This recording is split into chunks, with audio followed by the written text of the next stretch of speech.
Hello, আসসালামু আলাইকুম। আজকে আমরা আলোচনা করব বাংলাদেশ সেনাবাহিনীর আর্মি এডুকেশন কোরের ইংরেজি বিভাগের ছাত্রছাত্রীদের প্রশ্নপত্র নিয়ে, যেটি পরীক্ষা হয়েছিল 8ই মার্চ 2025 ইংরেজি।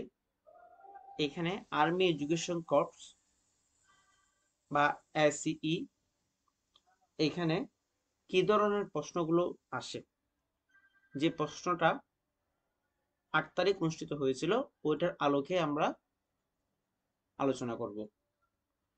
তাহলে চলুন শুরু করি। 61তম BM special course army education course, এখানে যোগ্যতাগুলো আপনারা হয়তো সার্কুলারে দেখবেন।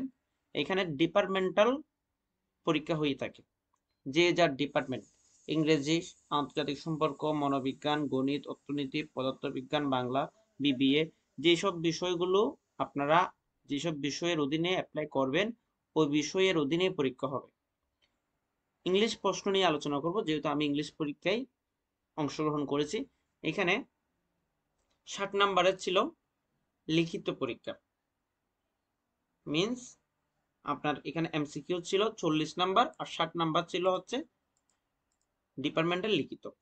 সো 60 নাম্বার প্রশ্নের মধ্যে প্রতিটা প্রশ্নের মান ছিল 15 করে, একটা প্রশ্নের মান 15 করে, এবং টোটাল 4টা প্রশ্নের উত্তর এখানে বাধ্যতামূলকভাবে দিতে হবে। 4 15 60 নাম্বার, এবং এখানে 4 নাম্বার প্রশ্ন যেটা ছিল সেটা বাধ্যতামূলক ছিল। এই বাধ্যতামূলক প্রশ্ন এবং 4 নাম্বার সহ যে কোনো বাকি 3টা আমাদের উত্তর করতে বলা হয়েছিল। প্রথম প্রশ্ন ছিল, discuss the major romantic poet in English literature. Then, Jonathan Swift is a satirist, give reference with Gulliver's travel. Gulliver's ট্রাভেলের লেখক জনাথন সুইফট, তিনি একজন স্যাটারিস্ট, এটা লিখতে বলা হয়েছে। Then, what is modernism? Discuss T S. Eliot is a modern poet, reference to his poem. T S. Eliot আমরা জানি মডার্ন পোয়েট, তার বিখ্যাত দুটি লেখা দ্য ওয়েস্টল্যান্ড, যে আলফ্রেড রূপক, এই দুইটা বিখ্যাত কবিতার মাধ্যমে তিনি মডার্ন পোয়েটটা প্রমাণ করতে বলা হয়েছে। রাইট থ্রি অন টার্মস ও dramatic monologue, tragedy and elegy, এটা বাধ্যতামূলক প্রশ্ন ছিল, এবং এখান থেকে অবশ্যই আনসার করতে হয়েছিল সবার থেকে। তিনটা এখানে টার্ম থেকে তিনটা লিখতে হবে: ওড, ড্রামাটিক মনোলগ, ট্র্যাজেডি এবং ইলিজি। সো ইলিজি আপনারা জানেন যেটা শোকগীতি। ট্র্যাজেডি, ট্র্যাজেডি বলতে বোঝানো হচ্ছে যেটা কোনো বিয়োগান্তর ঘটনা নিয়ে তৈরি করা হয়। আমরা জানি William Shakespeare, Macbeth, Hamlet, Othello, Romeo Juliet, এগুলো উল্লেখযোগ্য ট্র্যাজেডি। এছাড়াও গ্রিক ট্র্যাজেডি আমরা দেখতে পাই হচ্ছে কিং ওডিপাস। তো ড্রামাটিক মনোলগ ছিল Robert Browning, dramatic monologue Andrea del Sarto, কিংবা ড্রামাটিক মনোলগের অনেক কবিতা দেখতে পাই। ওড ছিল এরকম।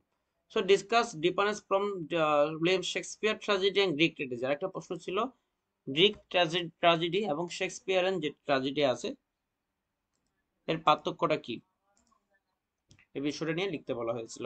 সো এই 15 নাম্বার করে প্রতিটা প্রশ্নের মান ছিল, যার 60 নাম্বার এখানে। বাকি 40 নাম্বার যেগুলো আসছিল ওগুলো কিরকম প্রশ্ন ছিল?